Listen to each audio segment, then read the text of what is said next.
नमस्कार दोस्तों, आपके अपने YouTube channel target with agri Adda पर हार्दिक स्वागत है।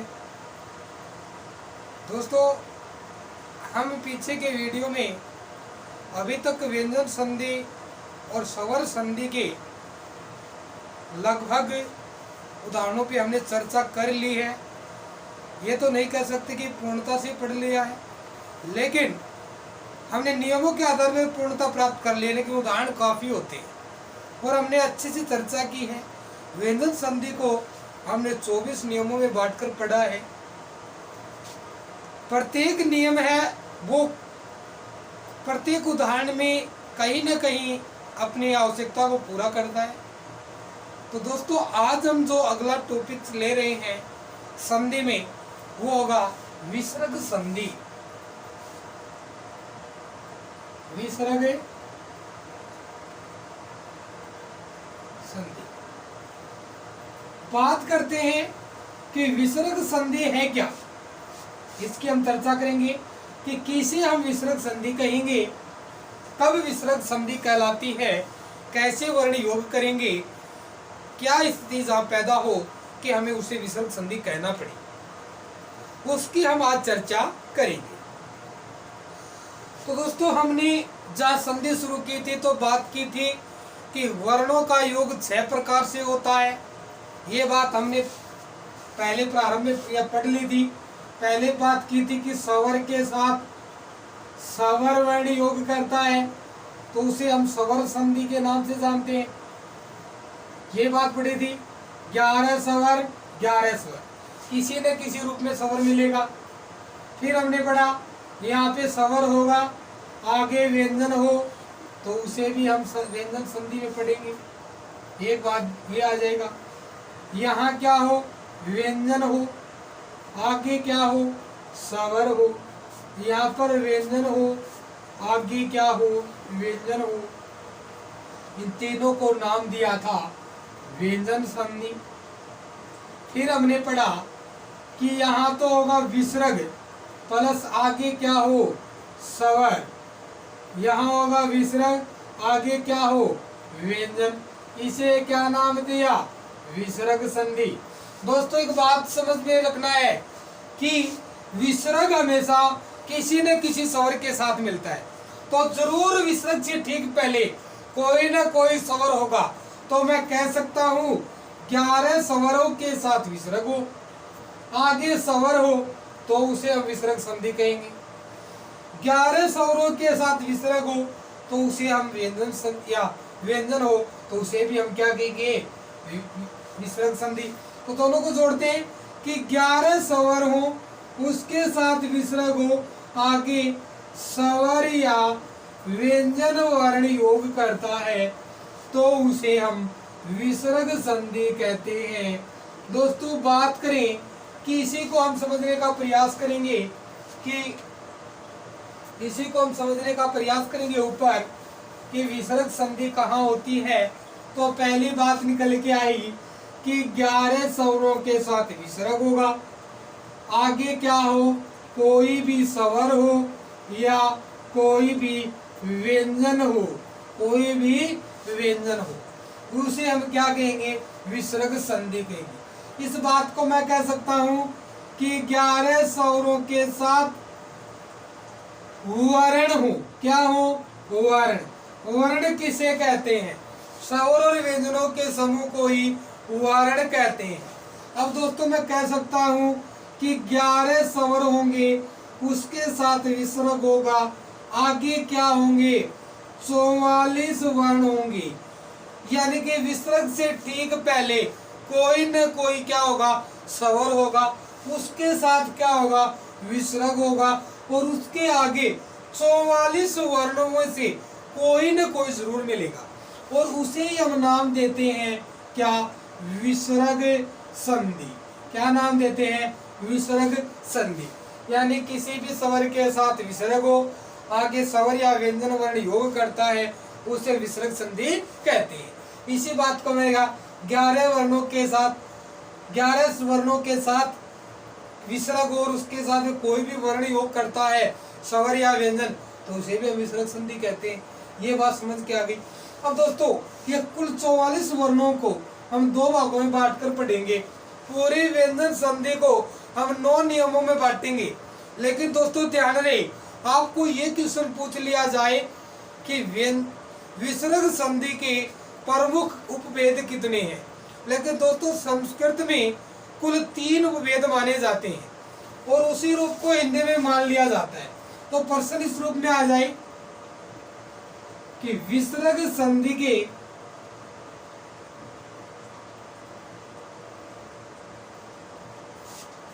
उपभेद कितने हैं या कितने होते हैं।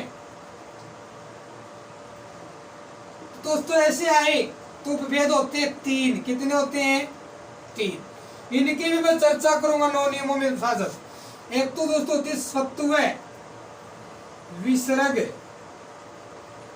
संधि, एक होती है उत्व विसर्ग संधि और तीसरी होती है ऋत्व विसर्ग संधि। दोस्तों ये नाम क्यों पड़े? कहीं पर विसर्ग का तीनों सह में से कोई सा विषय बनेगा तो इसीलिए नाम सत्व विसर्ग संधि। जहां पर विसर्ग का बनता तो उत्व विसर्ग संधि, जहां विसर्ग का रह बनता तो ऋत्व विसर्ग संधि। पूछे विसर्ग संधि को भेद पूछे तो 3 आप पूछ लेना ऑप्शन में, ठीक है। लेकिन हम यहाँ पर 9 नियमों में से बांट कर पढ़ेंगे। ये बात आपको क्लियर होगी। आगे देखो, हमने ये पढ़ा कि परिभाषा, और देखते थे इसकी परिभाषा। देखो क्या पढ़ी हमने, परिभाषा। यदि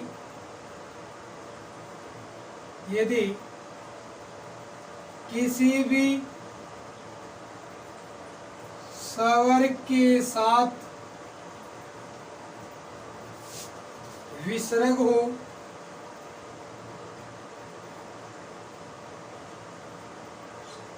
तथा उसका योग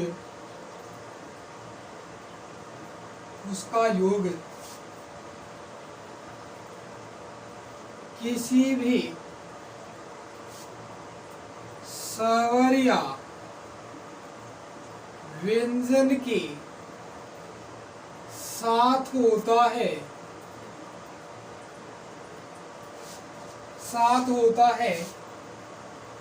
उसे विसर्ग संधि कहते हैं। उसे विसर्ग संधि कहते हैं।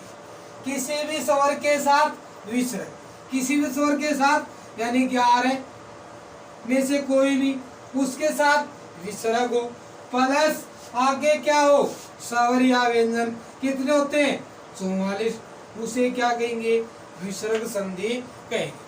दोस्तों इसको हम 2 भागों में बांट कर पढ़ेंगे। पहले इसको 2 भाग करेंगे और 2 भागों से 9 नियम।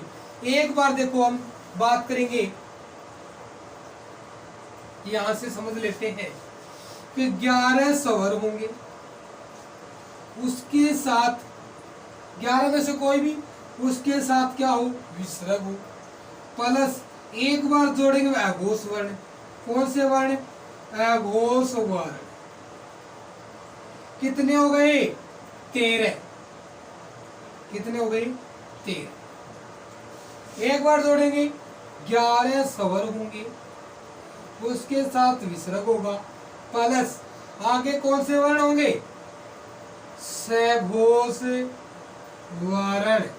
कौन से वर्ण? सघोष वर्ण। कितने? 31। कितने? 31। हम कुल 44 को जोड़ेंगे कि प्रत्येक स्वर प्रत्येक वर्ण से जुड़ेगा। प्रत्येक स्वर प्रत्येक वर्ण से जुड़ेगा। एक बार तो 11 स्वरों का योग करेंगे घोष के साथ, फिर 11 कर लेंगे सघोष के साथ। 13 यहाँ योग हो जाएगा, 31 का यहाँ हो जाएगा, तो कुल कितने हो जाएंगे? 44 हो जाएंगे। तो पहले हम अघोष वर्णों की बात करेंगे और अघोष वर्णों से हम कौन कौन से नियम बनेंगे कि विसर्ग के साथ में अघोष वर्ण जुड़ेंगे तो क्या परिवर्तन होता है। फिर हम बात करेंगे विसर्ग के साथ सघोष वर्ण जुड़ते हैं तो क्या परिवर्तन होता है। तो आइए हम चर्चा करते हैं। अभी तक हमने पढ़ा कि विसर्ग के का योग स्वर या व्यंजन वर्ण के साथ होता है तो वह विसर्ग संधि होती है। फिर हमने पढ़ा कि विसर्ग संधि के प्रमुख 3 भेद माने जाते हैं मूल भाषा संस्कृत के आधार पर। तो दोस्तों फिर हमने बताया कि हम कुल 9 नियमों में बांट कर पढ़ेंगे। हमें तो कहीं से भी शब्द दे देगा तो हम वहां पर विसर्ग संधि बता दें। पहले हम जोड़ेंगे 11 स्वर होंगे, उसके साथ विसर्ग प्लस अघोष वर्ण। कौन से वर्ण? अघोष वर्ण। इन नियमों की हम चर्चा करेंगे। पहले हम इस बात को पढ़ेंगे, ठीक है। पहला नियम हो जाएगा, इसको करो। तो पहला नियम लेते हैं इसे, नियम नंबर 1।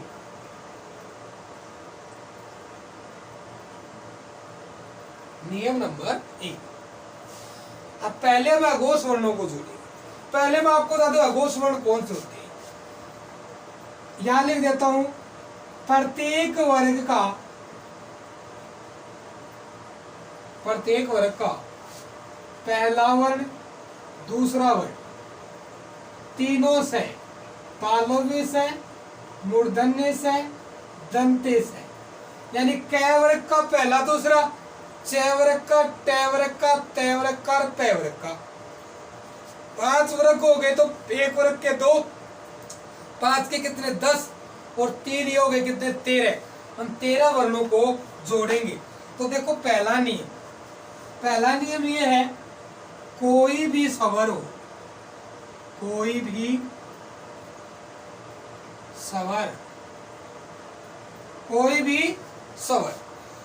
स्वर मतलब ए आ ई यानी 11 है, उनमें से कोई भी होगा, उसके साथ क्या होगा? विसर्ग होगा। हमें ध्यान से समझना है, जल्दी नहीं करनी है। अगर प्रेम से समझेंगे, आराम से, जल्दबाजी में क्वेश्चन गलत करेंगे। तो पहले क्या हुआ? कोई भी स्वर होगा उसके साथ विसर्ग हो, प्लस आगे छ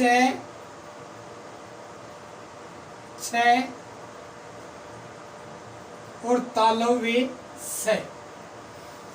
प्रत्येक वर्ग का पहला, दूसरा वर्ण तीनों से, तो च वर्ग का पहला और दूसरा और दंते से 3 वर्ण आ गए। तो दोस्तों विसर्ग के स्थान पर तालव्य स्कार का आदेश होगा। नियम नंबर 1। इसके उदाहरणों पे हम बाद में चर्चा करेंगे। अब हम बात करते हैं नियम नंबर 2। एक बार इनको समझते रहना। कोई भी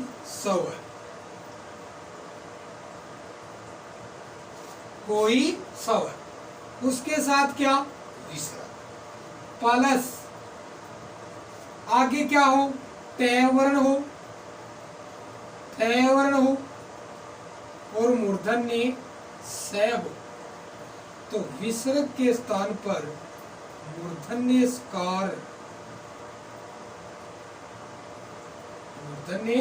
स्कार का आदेश। बात समझ में आ गई? कोई स्वर विसर्ग 11 स्वरों का से हो रहा है, कोई स्वर उसके साथ विसर्ग ठ से हो रहा है। अभी तक 3 वर्ण यहाँ जोड़े हैं, 3 वर्ण यहाँ जोड़े हैं, कुल वर्ण कितने हुए अभी तक? 6। अब बात करते हैं नियम नंबर 3। कोई स्वर हो, उसके साथ क्या होगा? विसर्ग होगा। आगे कौन सी? च आलिया, ट आलिया, अब त वर्ण हो, पहला वर्ण है, पहले अघोष को जोड़े तो पहला, थ वर्ण हो और दंते स हो तो विसर्ग के स्थान पर भी क्या हो जाएगा, दंते से। क्या हो जाएगा, दंते से का आदेश। कितने नियम पढ़ लिए। नियम नंबर 1, यदि किसी भी स्वर के साथ विसर्ग हो, छ से होता है, तो विसर्ग के स्थान पर तालव्य स्कार होता है। यदि कोई भी स्वर होता है उसके साथ विसर्ग होता है, ठ मूर्धन्य स का योग हो, तो विसर्ग का किसमें चेंज होता है, मूर्धन्य स्कार में। फिर कोई भी स्वर होता है उसके साथ विसर्ग होता है, थ और दंते से का योग होता है, तो विसर्ग के स्थान पर दंते से का आदेश होता है। हमने नियम पढ़ लिए कितने, 3। अब हम बात करते हैं नियम नंबर 4। नियम नंबर 4 यहां लिख देते हैं। नियम नंबर 4, नियम नंबर 4 ये कहता है कि यहाँ पे ए आ के अलावा स्वर हो, उसके साथ विसर्ग हो।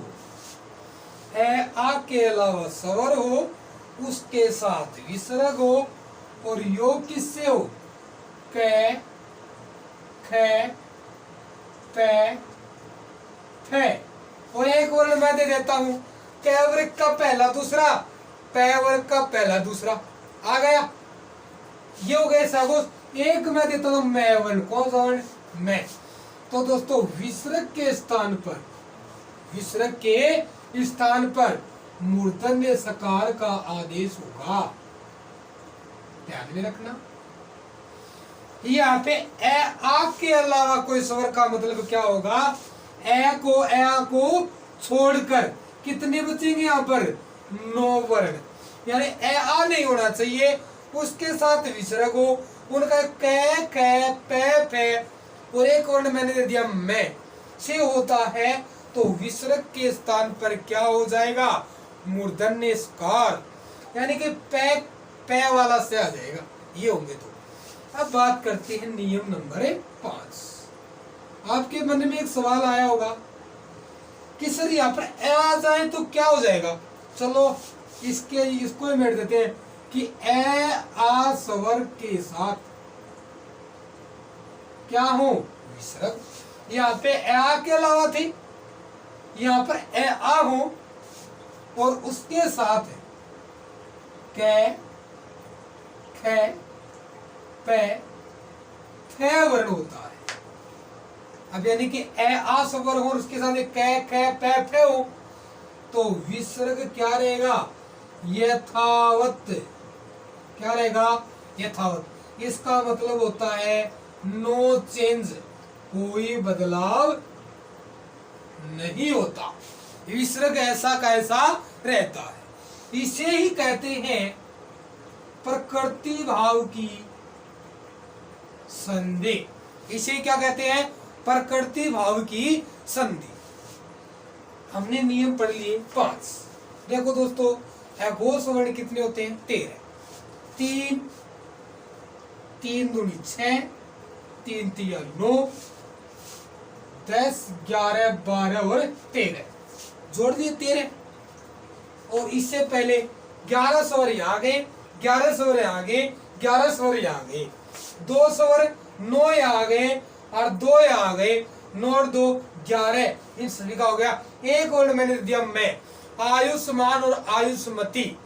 आयु है जोड़ मान, आयु है जोड़ मती, जो उदाहरण आएंगे वो भी विसर्ग संधि में माने जाते हैं। ठीक है, उनका इसीलिए मैंने यहाँ पर शामिल कर लिया। ये हमने व्यंजन संधि के 5 नियमों में बात की है, इसका स्क्रीनशॉट ले सकते हैं आप। उसके बाद हम यानी कि अभी तक हमने 11 स्वरों के साथ 13 अघोष वर्णों को जोड़ दिया और व्यंजन संधि के 5 नियम हमने निकाले। च वर्ग के जोड़े तो ये आ गए, त वर्ग का 2 वर्ण है उससे तो मूर्धन्य से, त वर्ग के 2 तो दंत्य से, ए आ के अलावा कोई स्वर क ख प फ और एक मैं वर्ण आता है, तो विसर्ग का क्या होता है, मूर्धन्य स्कार। और ए आ स्वर के साथ कै ख पै पै में कै ख पै फै का योग होता है तो विसर्ग का कोई बदलाव, नो चेंज। बात समझ में आ रही क्या? तो जरूर आप आगे देखते रहिए। अब हम करेंगे बात 11 स्वरों के साथ सघोष वर्णों को जोड़ेंगे। और आगे के हम नियम बच गए हमारे कितने, 4 नियम, उनको और इसी से निकाल लेते हैं। बात समझ में आई क्या? अब देखो, अब दूसरा जो हम लेंगे नियम रहेगा हमारा 6 नंबर, और दूसरे हम जोड़ेंगे अब 11 स्वरों के साथ विसर्ग हो, आगे जोड़ेंगे हम सघोष वर्ण। कौन से वर्ण जोड़ेंगे? सघोष वर्ण। ये हमारी बात आ गई। यानी कि हमने अभी तक 13 वर्णों का विसर्ग के साथ योग कर लिया है, और अभी हमारे पास कितने वर्ण बचे हैं? 31। सघोष वर्ण होते कौन से? ये उसमें प्रत्येक वर्ग का पहला दूसरा था, तो इसमें क्या आ जाएगा? तीसरा आ जाएगा, चौथा आ जाएगा, पांचवा आ जाएगा। ठीक है, ये हो गया। उसके बाद में एक तो उनके साथ 3 से थे, लेकिन एक है नहीं था वहां पे, तो एक यहाँ पर है वर्ण आ जाएगा।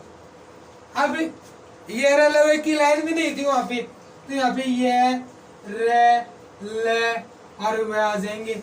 और फिर 11 स्वर भी नहीं थे यहाँ पे, तो 11 स्वर भी यहाँ पर हो जाएंगे। तो यानी कि प्रत्येक वर्ग के 3, 5 या 15, 16, 17, 18, 19, 20, और 20 और 11 कितने होते हैं? 31, और कुल वर्ण कितने? 31। ये जुड़ेंगे। अब निकालते हैं नियम नंबर 6। ये बार हो गया। अब करेंगे नियम नंबर 6। नियम नंबर 6 कि पहले हम बात कर लेते हैं कि ए स्वर के साथ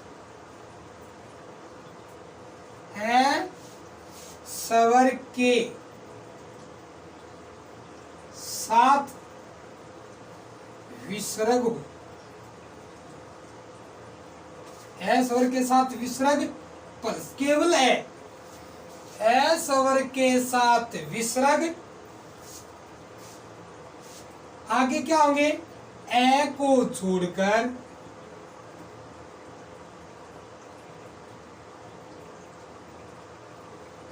छोड़कर कोई स्वर,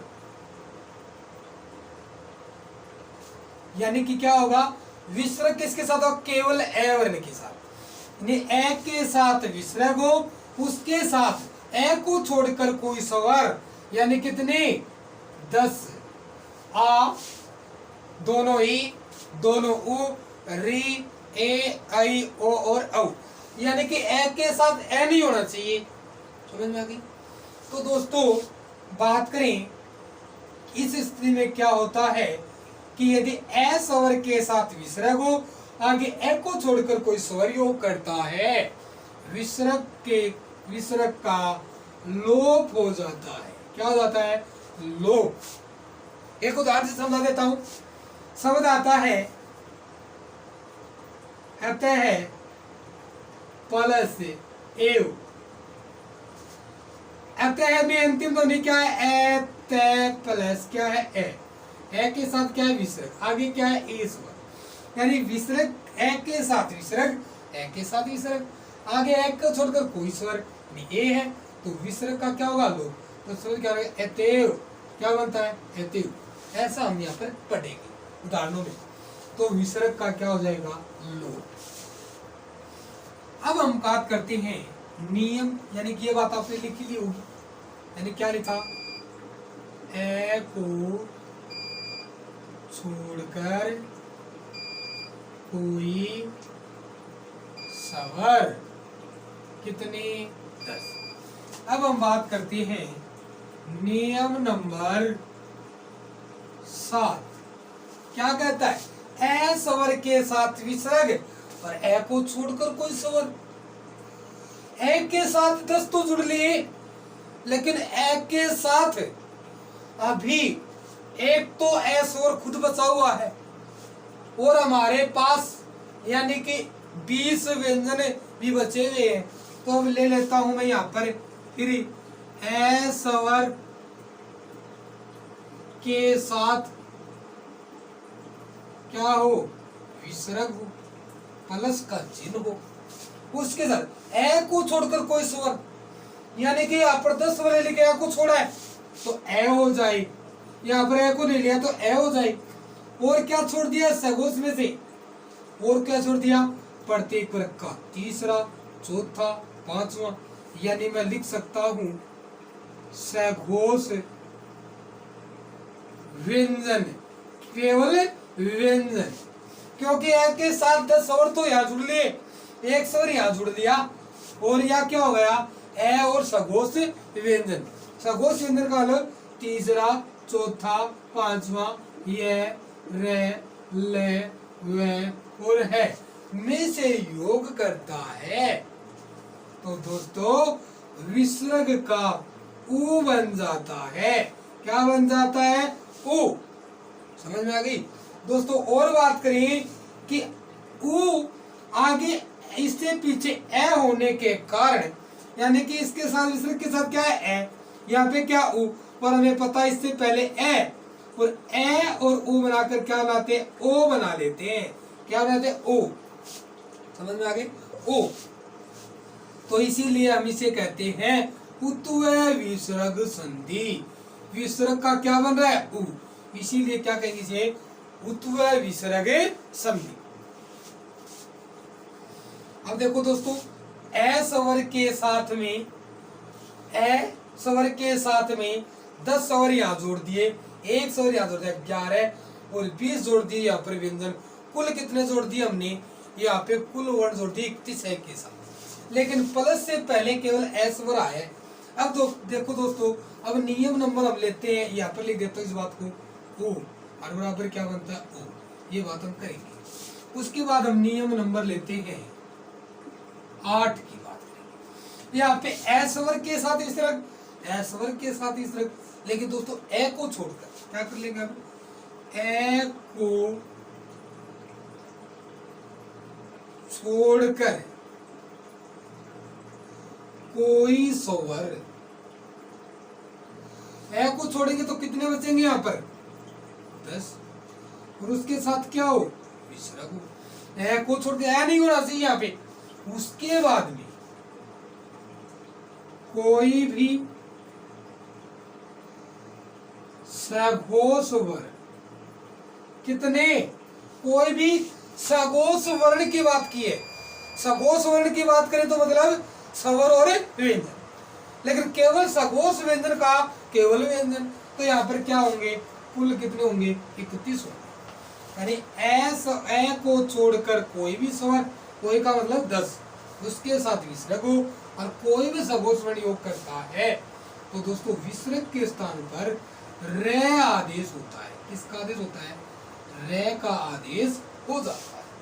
इसका आदेश होता है, रे का आदेश हो जाता है। बात समझ में आ गई ना। उसके बाद हम बात करते हैं नियम नंबर 9। नियम नंबर 9। अभी तक हमने देखो एक स्वर ए यहाँ पे जोड़ लिया, 10 यहाँ पे जोड़ लिए, कुल कितने 11 स्वरों के साथ विसर्ग, और एक स्वर ए यहाँ ले लिया, और सॉरी 10 यहाँ ले लिए, एक ए यहाँ ले लिया और ये ले लिए, तो कुल 31 वर्णों का हमने उनके साथ योग कर दिया। अब हम बात करते हैं कि विसर्ग से पहले ई ह्रस्व और ह्रस्व उ हो, उसके साथ क्या हो, विसर्ग हो, प्लस आगे रे वर्ण से बना, रे वर्ण से बना शब्द योग करता है, तो विसर्ग के स्थान पर क्या हो जाता है, रे हो जाता है। ये तो हो गया यदि विसर्ग से पहले ह्रस्व ई और ह्रस्व उ होता है, उसके बाद में रे वर्ण से बना कोई शब्द होता है, तो विसर्ग किससे बदल जाएगा, अर्ध रे भी। और ये तो हो गया। और संधि करते समय अर्ध रे का